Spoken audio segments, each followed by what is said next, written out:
Volvemos con el doctor Suger para esta interesante conversación sobre su proyecto y sus reflexiones en cuanto a la seguridad ciudadana. Veníamos hablando del problema de que vas a capturar a los delincuentes juveniles con una buena aproximación al sistema de seguridad policial, con oficiales entrenados, exoficiales del ejército o oficiales en activo, pero yo te decía, los capturan, pero van a salir.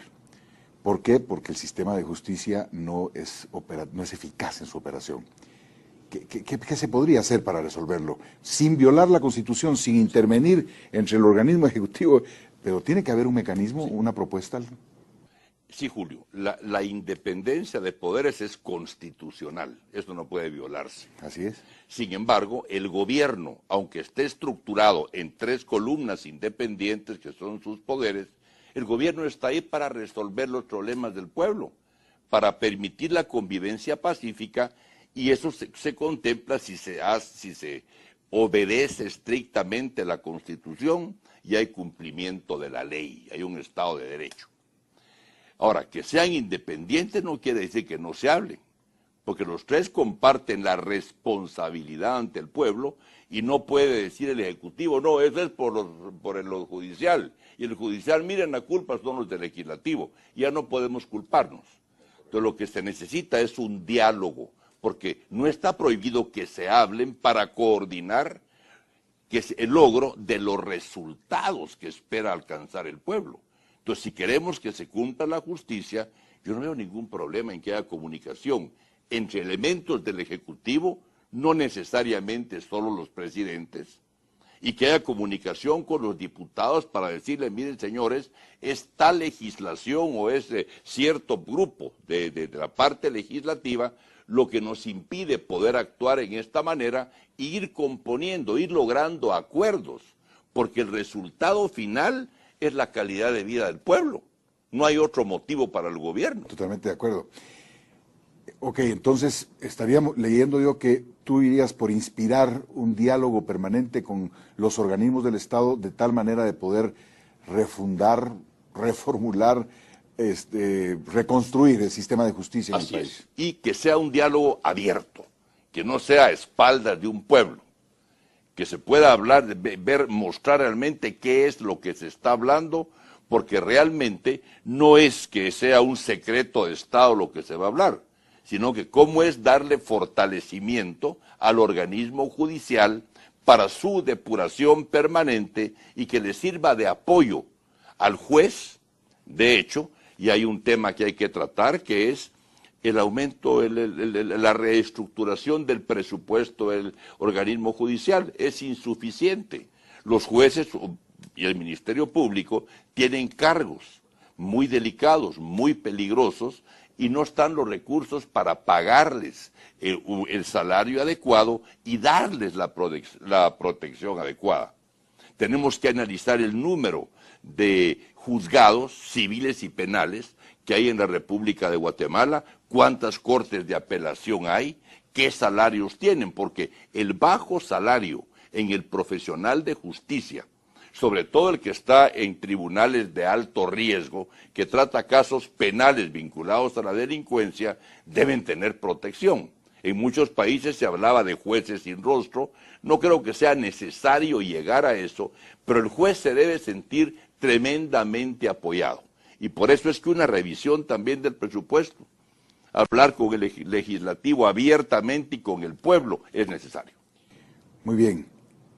Eso nos lleva al tema que dejamos anteriormente, el tema carcelario. Es decir, las condiciones de vida ya del detenido, del preso, en el país son verdaderamente, primero, un gran desorden y por otro lado, no hay un programa de reinserción social o de recuperación del reo para convertirlo en un mejor ciudadano a la hora de que cumpla su pena.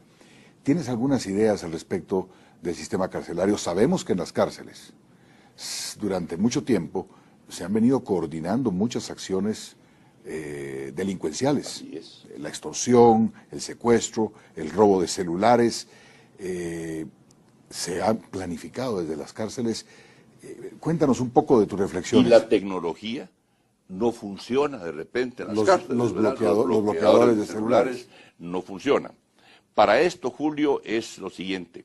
Yo no creo en la academia de policía Y creo que el gobierno también, dentro de su programa de optimización del manejo del presupuesto, debe de externalizar la formación de la policía. Me gusta a mí mucho el modelo que inició Jeb Bush en la Florida, donde se trabaja la preparación de la policía de la Florida con la Universidad de San Petersburgo en Tampa.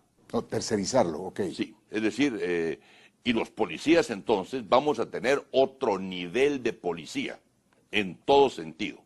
Entonces yo visité esa universidad y el programa nuestro, tenemos convenios con ellos de intercambios de programas. Preparan, como lo hacemos nosotros, no sé si ellos se dedican también a lo que hacemos nosotros, que son los preparar técnicos en seguridad a nivel de policías particulares, porque hay cerca de 100,000 elementos de seguridad que prestan servicio en empresas particulares, hay que prepararlos mejor, son un elemento auxiliar a la protección de la ciudadanía.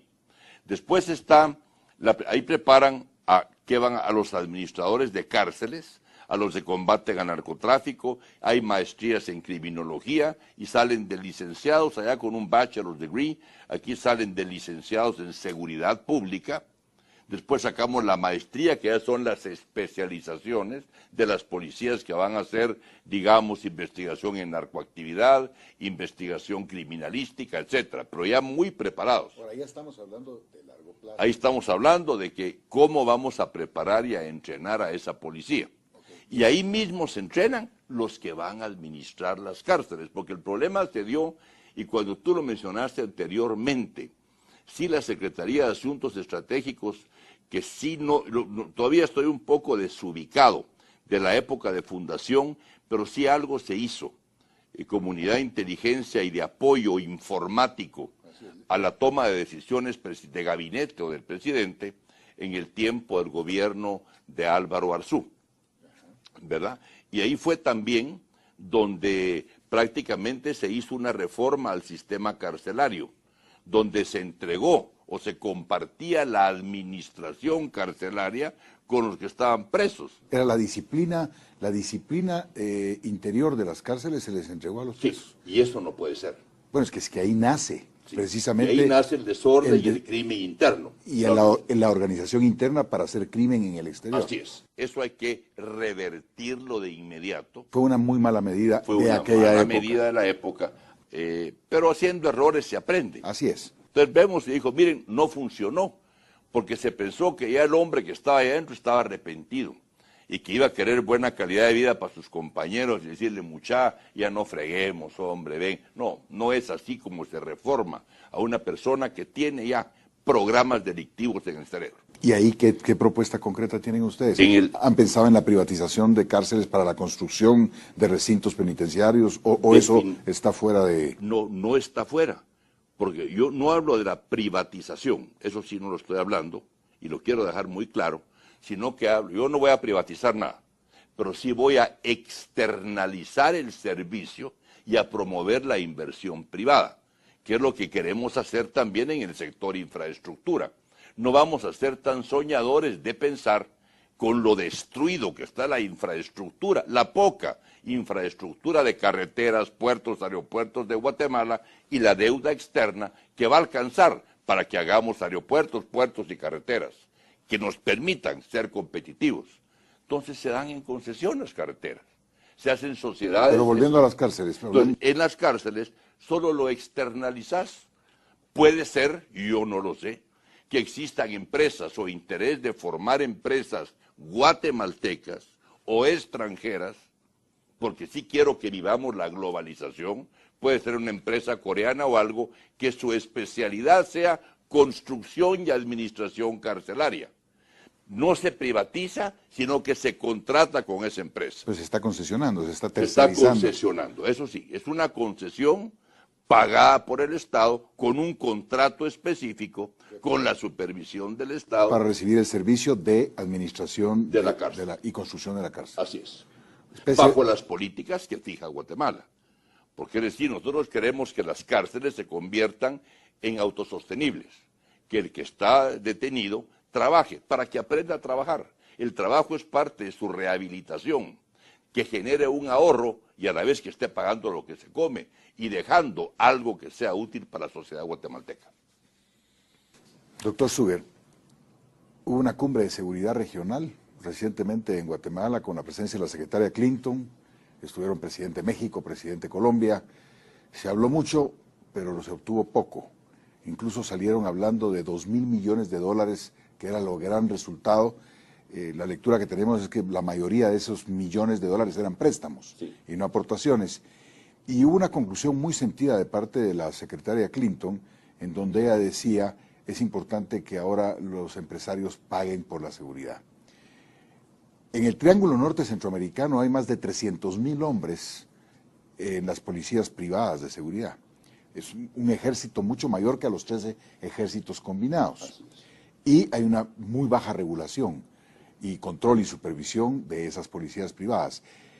¿Qué plan tienen ustedes también en el ámbito de las policías privadas, que en algunos casos van más allá de ser estrictamente policías de servicio de seguridad privada? Tenemos un minuto, por favor cuénteme al respecto.